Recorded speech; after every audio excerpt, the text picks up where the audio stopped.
આ છે 9 વર્ષની બાળકી ઉપર અત્યાચાર કરનારી સાવકી માતા આજે પોલીસની પકડમાં આવી ગઈ છે અને ધોરણસરની આગળની કાર્યવાહી હાથ ધરવામાં આવી છે।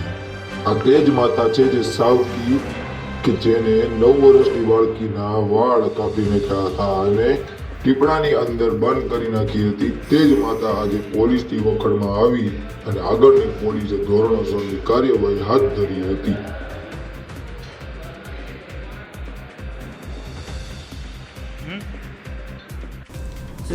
એક ભરતનગર પોલીસ સ્ટેશનમાં દીકરી ઉપર અત્યાચારની ઘટનામાં ફરિયાદ દાખલ થઈ છે। શું ગુનો દાખલ થયો?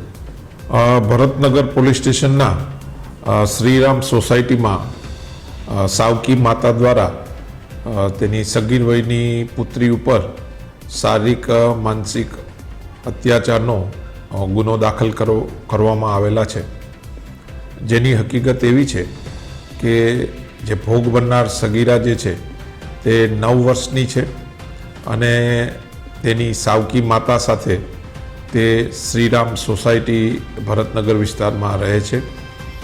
તેની સાવકી માતા દ્વારા તેની આ પુત્રીને અવારનવાર ઘરનું કામ કરાવતા, કચરા પોતા અને માર મારતા તેમજ જમવાનું બી ઓછું આપતા, જેથી જે અગલ બગલના જે આડોશી પાડોશીઓ જે છે તેને આ વાત ધ્યાને આવતા તેણે હેલ્પલાઇન ઉપર ફોન કરી અને ત્યાંના અધિકારીને બોલાવ્યા અને આ જે છે ગુનો એ પ્રકાશમાં આવેલા છે, જેમાં જ્યારે સોસાયટીના રહીશો આ દીકરીના ઘરે જાય છે ભોગ બનનારના, ત્યારે તેના હાથ પગ બાંધેલા છે અને તેના મોઢા ઉપર સેલોટેપ મારેલા ધ્યાનમાં આવેલ।